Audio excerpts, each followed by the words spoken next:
welcome back everyone to the channel. Had a really busy start to the week. Didn't get much filming done yesterday. We caught a little glimpse of one car. John's car behind us, 997, came in last week for an MOT. Did have a 991 previously, which he sold up about a year ago. Got himself back into a 997. Just booked in for an MOT, and when we went for a quick test drive before dropping it off to MOT, we could hear there was something quite wrong with the suspension, and he'd snapped a spring. So the least we had to do was put a set of springs on it, and when we looked at the shocks, we spoke to John and said, look, we advise you change the shocks as well because they're pretty heavily corroded around the stanchions. As you can see, if we zoom in here, they're very thin and just not great. Definitely worth. They look like the originals. Car's done, I think, 70,000. While speaking to the customer, he said, well, I did want to lower the car, and I said, well, it's probably perfect time to, if we're going to replace the OEM springs, just get a lowering kit, and it'll probably save you a bit of money in the long run. So that's what we're currently working on in the minute. We'll show you. We've done the front. We're just going to get the rear finished off by the end of the day. So yeah, H&R spring, brand new Bilstein B4 damper, brand new bump stop and top mount. So everything else was okay on the suspension. There was no playing any of the lower arms, tuning forks, anything like that. So we just done that. We're not changing the rear shocks because they look in good shape. But we will get the lowering spring on there by later today. We'll get it aligned and we'll get it MOT'd ready for collection for the customer for tomorrow afternoon.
We sold the lovely 993. It was only on sale for about a week. Had quite a bit of interest. It's that type of car where you do get a lot of messes, but Neil come down. We picked him up from the train station.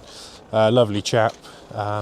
He's looking to pair this in his garage with his 993 turbo. So I mean, what a garage combination, a 993 Carrera and a 993 turbo. He's been looking for a little while and he wanted one that was kind of this colour, like a dark colour with a light coloured interior and a manual. So this ticked all the boxes, especially the service history on this car is phenomenal. It's just had all the right bits done at the right time. You know, it's had the clutch done, all the AC system's been redone. New disc and pads, new light lenses at the front which often go cloudy. It's just stacks and stacks of history of it's just been well looked after. So yeah, picked Neil up from the train station, came down and he looked over the car for 10 minutes. It's bone dry underneath as well, and he just said, yeah, this is the car for me, and he's left a deposit on the car. And he's planning on collecting it next week once we've done a major service, brake fluid, and that's it. It's ready to go out the door.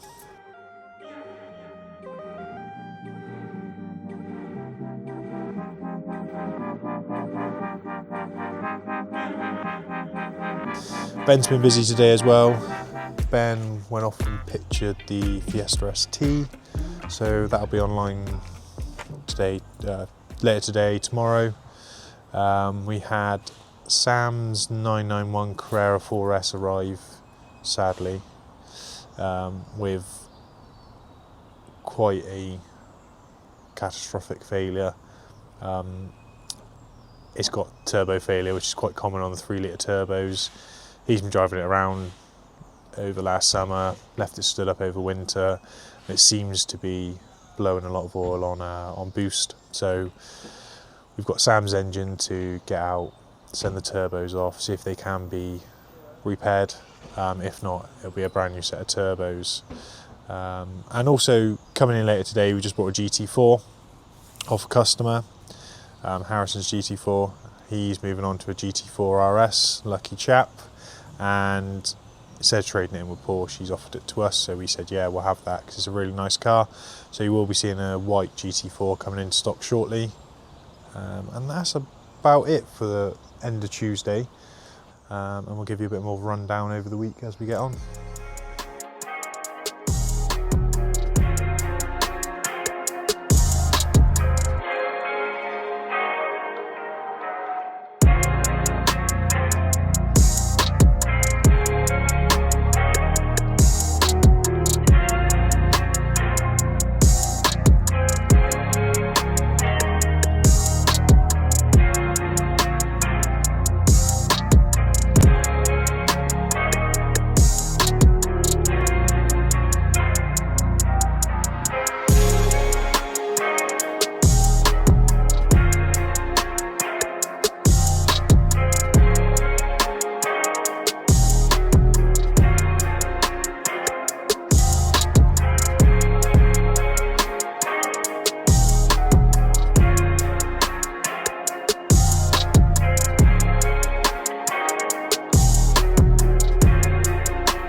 This 987 Boxster got recovered into us yesterday.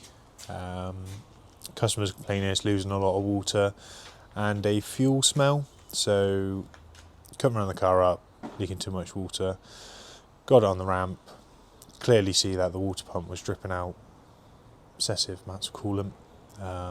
Took the belt off, loads of play in it. So we keep water pumps in stock here. So we got it straight on while I was on the ramp, got straight to work.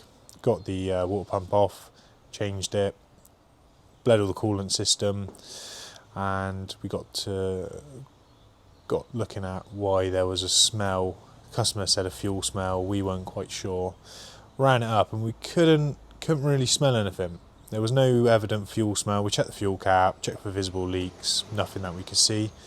However, on a drive, when you had the aircon on and it was blowing through the cabin with the window down, you could smell AC gas, and this side has got a blown condenser.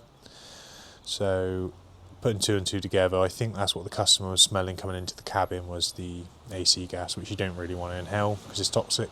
So we've spoken with the customer. He's happy that the car's actually fixed now with the water pump and not a massive issue, not like a massive cost, and to get on with the aircon condensers and get that fixed so we can drive the car for summer. This is the 987 Boxster we spoke about with the leaking air condensers, which the customer was complaining about a petrol-y gassy smell in the cabin.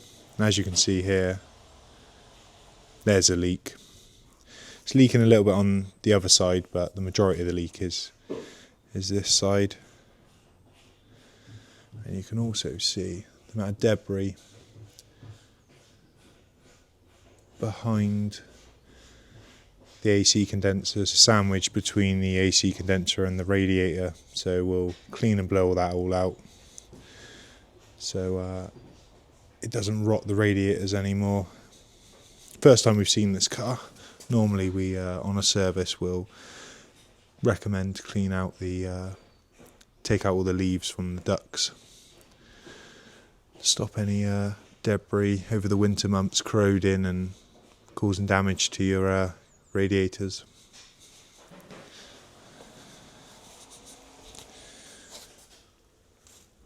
So what I will do from now, or from this point onwards, I'll do a time lapse of us putting the new radiators on there and the car back together.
So that was yesterday. Also in the afternoon we did have a really nice 991 Gen 2 GT3 paint sample car. It's like in a pastel-y blue. Guy was off to Portimao to do some track days, and a really nice spec car. Had performance friction disc, ceramic discs all round, endless pads, BBS lightweight wheels. Car was set up, it was on Yokohama AO52s, so yeah, a serious bit of kit. We had it in just for an oil change. This 997 customer just turned up today. He'd been down to Queen Square, got recommended customers of ours at the meet. He popped down and he just said, look, I've just brought the car, doesn't feel as it should. Does take the car on track, and he's driven other cars on track, and he said, look, the brakes feel very vague, the steering wheel's a little bit off, and there's a few clunks. So I quickly took it on a test drive. We only got to the end of the road and I noticed, straight away, tuner forks were clunking. The pedal seems like it's got some airing because it's very spongy, and the steering wheel's off massively to the right. So I said to him, look, we'll come back in an hour, we'll have the ramp free, we'll get it on and we can go from there, because he is off to Spa Classics with the car and he is planning to do a few track days this year, so he does want the car right and wants the car to perform and not be unpredictable. Basically handle like it should be from factory.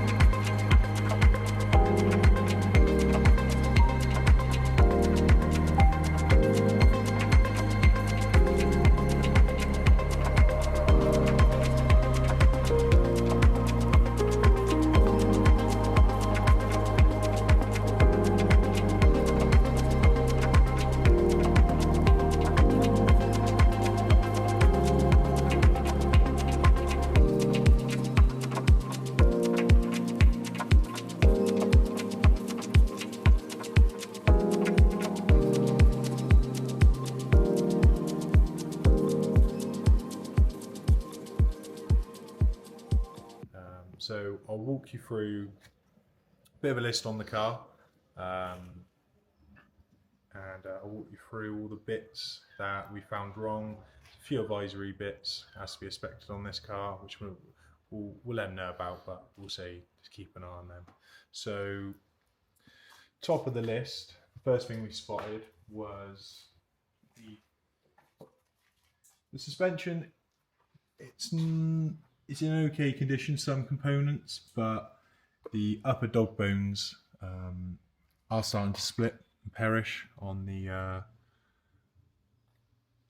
when you look down from the top, they're starting to delaminate from the actual centre bush, so we recommended changing them. The front top mounts, they're starting to, again, debond. It's quite hard to picture that because they've got the cup, they've got a metal cup over the top of the shock, so you can't really see it. You've got to really have a keen eye to see that. The front strut, it's got some play in the stanchion, front near side. The offside's okay. They look like they're original stanchions. They've done 40,000 miles, but car looks fairly original. But yeah, has got some play in, which is not ideal. The more pressing matters are probably the brake lines, the caliper lines you can see there. So on this side, yeah, this caliper line is quite badly corroded, and also it's the hard line. The rest of them are okay, but you can see up there, this is the only one hard line on the car that looks bad. Again, going on to this one, this caliper line is probably the worst one out of the four. And same with the rears. The rear caliper lines have seen better days. Same on this corner. You can just see they're not great. Other than that front line, the rest of the hard lines look good. The tandem pump, which is a very common one to get in corrosion on, you can see there. I mean, I don't want to go poking it, but I'm pretty sure a lot of corrosion will come off that, and we'd recommend changing that. Next on the list is the exhaust bolts. We can see here the clamps. It's not, oh, there we go. That one's already loose, and if we come round and look from this way, you can see they're not far off splitting. So that was it. That was another point. The other slight misting of oil on the chain tensioner and possibly the IMS seal or rear main seal. We would advise that and just say, look, keep an eye on that. I would say that's acceptable. It's not leaking any oil, it's just misting. The rear hub bush here, which connects at the bottom of the shock, is starting to delaminate and perish. Again, we'd just probably say keep an eye on that one. It's only the outside, the inside looks good and there's no play in it, so we just say monitor that one. If we come and look at the back of the car, the engine mounts have quite badly sagged, because you can just see the gap in there. If you look up as well, they're all cracked and perished. So that's not going to be helping the handling of the car either. So, like I said, the customer does want to take the car on track. So we'd probably recommend replacing the brake lines needed, flush it out with some high temp brake fluid, some Mobil 660. Probably put in some fast road pads, if that's what he wants to go down, if that's the road he wants to go down. Do a track, more of a track focused alignment, fast road, so a bit more camber on the front end and a few tweaks on the toe. And also talk to him about maybe putting a centre radiator in to keep the coolant temps down with a low temp thermostat, just to help aid cool the engine. And again, I think he was saying that he might want to put a performance air filter in and a few other bits. So we'll speak to him, we'll make a plan of action, and we'll get his car ready for his trip and some track days to enjoy.